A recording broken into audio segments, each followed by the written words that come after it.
At dahil nga sa magkatugma ang salaysay ni Paco at nitong si Renan, tuluyan ngang nahuli itong si Patricia at tuluyan na nga siyang nalagay sa kulungan dahil na rin sa matibay na ebidensya kung saan nakita nga sa conversation ang nagpapatunay na talagang nagsabuatan itong si Renan at itong si Patricia. Kaya naman tuluyan na ngang uusad ang kaso nitong si Marideth at muling nabuksan.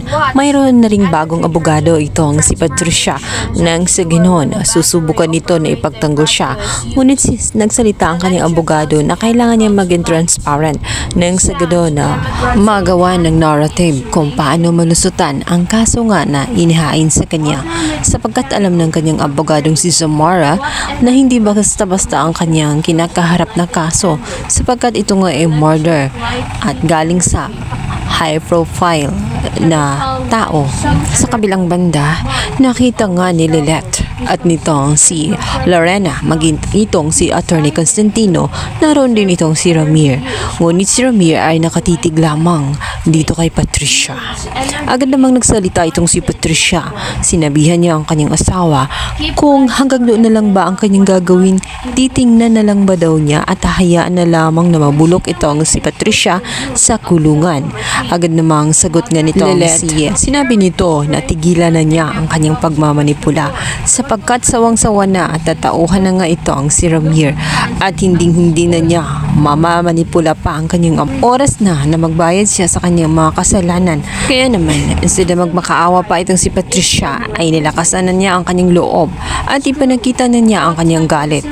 Na kung natutuwa umano itong si Lilette ay huwag masyado mag-celebrate dahil kapag nangyari na makatakas at makalaya nga siya, ay sisiguraduhin umano niya na isa-isahin niya itong sina Ramir at sina Lilette. Ibinakita na talaga ni Patricia kung anong kulay meron siya.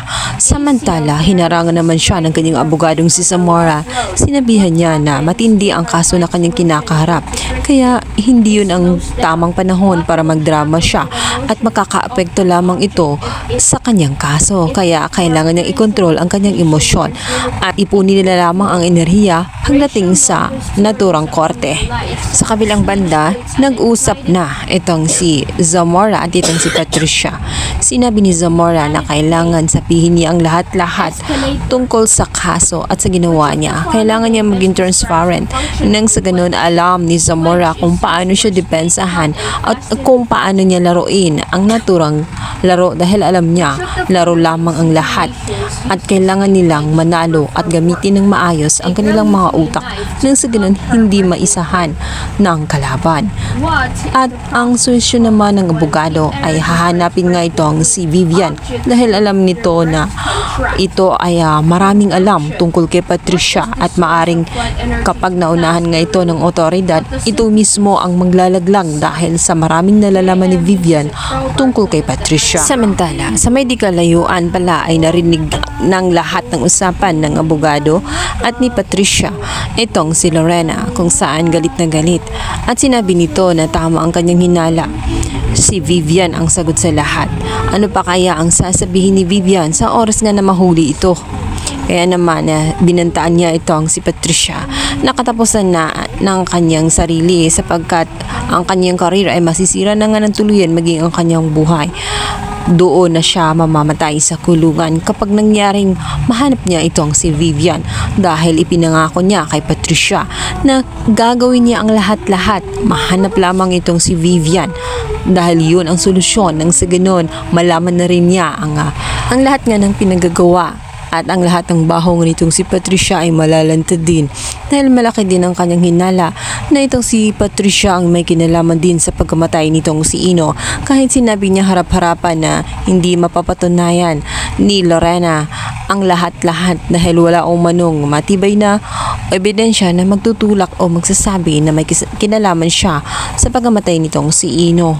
Ngunit sa oras nga na magsalita na nga itong si Vivian ay game over na nga sapagkat ang daming nalalaman ni Vivian tungkol sa kanya at nakapag-isip na rin si Vivian na sa oras nga na mahuli nga itong si Patricia at kung kailangan magsalita ay magsasalita siya lalo't mayroon siyang hawak na ebidensya tungkol sa karumal-dumal niyang pagpatay dito kay Marideth.